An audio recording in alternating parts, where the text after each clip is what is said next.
aí, pessoal?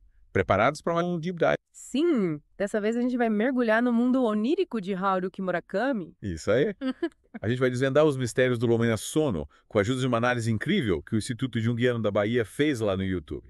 Eles usaram as ideias do Carl Jung para interpretar os simbolismos da história e a gente vai te guiar para essa viagem. O sono é aquela história que te prende do começo ao fim, né? Uma mulher que, depois de um pesadelo, simplesmente para de dormir. Mas, em vez de acabada, ela se sente mais viva. É como se a insônia abrisse as portas para uma nova realidade. Exato. E o vídeo do Instituto Jungiano usa a psicanálise para interpretar a história do protagonista. A gente vai desvendando tudo isso juntinhos. Vá. E para começar, vamos direto para esse pesadelo que desencadeia tudo. A protagonista sonha com um velho, magro, com um olhar penetrante. E fica regando os pés dela sem parar com uma água que parece não ter fim. Os pés começam a apodrecer. Credo, que agonia. O que Jung diria sobre essa água? A água, para Jung, representa o inconsciente, essa imensidão de emoções e conteúdos psíquicos que a gente nem sempre tem acesso, e o transbordar da água no sonho. Que a protagonista está sendo inundada por esses conteúdos inconscientes. Tipo quando a gente tenta reprimir algo e isso volta, sabe? Faz sentido. E o velho, quem seria ele nessa O história? Instituto Jungiano sugere que o velho, aquela aparência cadavérica, pode representar um medo da protagonista de envelhecer. De perder a beleza, a vitalidade. E essa água regando os pés dela, que começam a apodrecer, reforça essa ideia de deterioração física. E Exato. os pés, especificamente, têm algum significado especial. Para Jung, os pés representam nossa base, nosso contato com a realidade. Eles nos sustentam, nos levam para frente. Os pés apodrecendo no sonho podem indicar uma perda de contato com a realidade. Uma sensação de instabilidade, que o chão está sumindo sob os pés da protagonista. Faz todo sentido, né? Afinal, ela está passando por uma crise existencial, questionando tudo. E o Murakami coloca esses símbolos ali e deixa a gente livre para interpretar. E a psicanálise é uma ferramenta poderosa para te navegar por esse labirinto de símbolos. Ela começa a enxergar nele uma feiura que antes não via. O que será que isso significa? É como se a insônia tivesse aguçado os sentidos dela. E essa percepção da feiura do marido pode ser uma projeção. Os medos da protagonista. Lembra que a gente falou do medo de envelhecer? Talvez ela esteja projetando no marido a própria angústia diante da passagem do tempo. E o fato dela se sentir atraída por um cara mais jovem durante a insônia. Será que também tem a ver com essa busca por uma vida mais autêntica? Pode ser um símbolo da busca da protagonista por algo que ela sente que está faltando na vida. Paixão, aventura, liberdade. E o que me intriga é que ela não fica prostrada com a falta de sono. É verdade. Ela se sente energizada, como hiperafiada, como se a insônia a libertasse das amarras do dia a dia. É como se ela tivesse rompido com as correntes da mente consciente, sabe?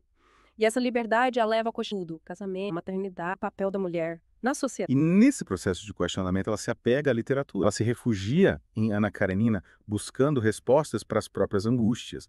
Mas por que justo Ana Karenina? O que essa obra tem a ver com a história dela? Ana Karenina é um clássico sobre amor, adultério, a busca por liberdade.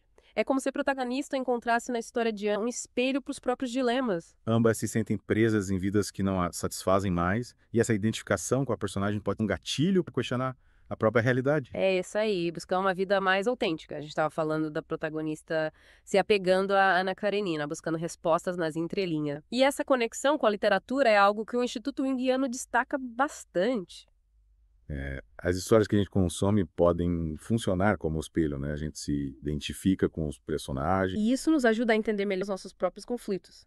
No caso da protagonista, essa identificação com a Ana Karenina é muito forte. Elas buscam romper com essas amarras, né? A Ana Karenina, no contexto da época, encontra na paixão uma forma de se rebelar. E a protagonista de Sono encontra na insônia essa válvula de escape. É como se a insônia fosse um portal para um outro mundo. Quando ela pode ser ela mesma. Sem máscaras, sem amarras. E nesse mundo ela começa a questionar tudo, inclusive a relação com o marido. A gente falou da feiura que ela pode enxergar nele. Que pode ser uma projeção dos próprios medos e insegurança.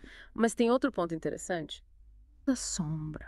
A sombra Para Jung, a sombra é uma parte da nossa psique que a gente reprime. que guarda nossos impulsos mais primitivos. Nossos desejos inconfessáveis. A gente costuma projetar essa sombra nas outras A pessoas. gente enxerga aquilo que a gente não aceita em nós mesmos.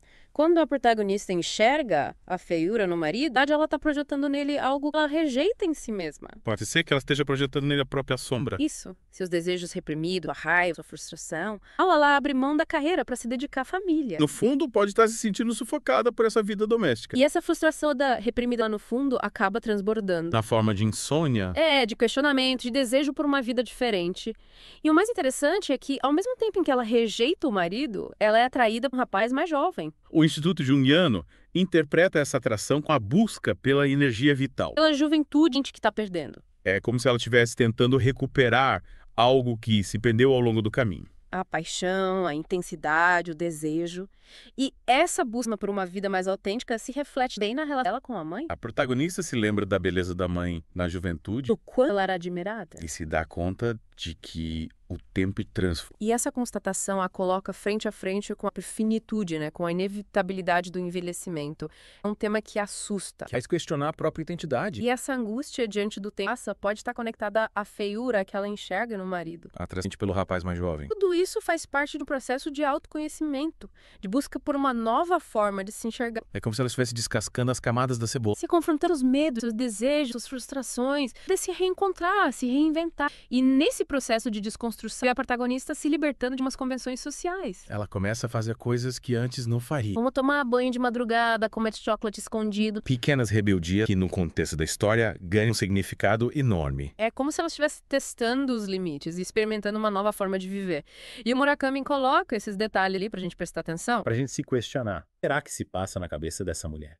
O que a insônia está revelando sobre ela? É isso que torna a obra dele tão fascinante, né? Ele te convida a participar da história e a desvendar os mistérios junto com os personagens. A mergulhar no universo simbólico e encontrar seus próprios significados. E a psicanálise é uma ferramenta incrível para desvendar os mistérios da mente humana, a decifrar os simbolismos, a conectar os pontos. E Sono, com sua atmosfera onírica, é um prato cheio para quem curte esse tipo de análise. Voltando ao nosso mergulho em Sono, a gente não pode esquecer da relação da protagonista com a música. Ela mergulha de cabeça na música. Sim. É como se a música fosse um refúgio para ela. E o Instituto Jungiano destaca essa conexão entre a música e o inconsciente. Jung via a música como uma linguagem universal, vai além das palavras. Se conecta com a alma. Isso, o inconsciente. E no caso da protagonista, a música parece ser uma ponte para acessar as profundezas da psique. É como se ela expressasse pela música o que não consegue colocar em palavras. E o piano tem um simbolismo forte, né? O piano, com suas teclas pretas e brancas, pode representar a dualidade da psique humana. A luta entre o consciente e não inconsciente, a luz e a sombra. E a protagonista, tocando piano, tenta harmonizar essas forças opostas dentro dela. E essa busca por harmonia é uma central na psicologia junguiana.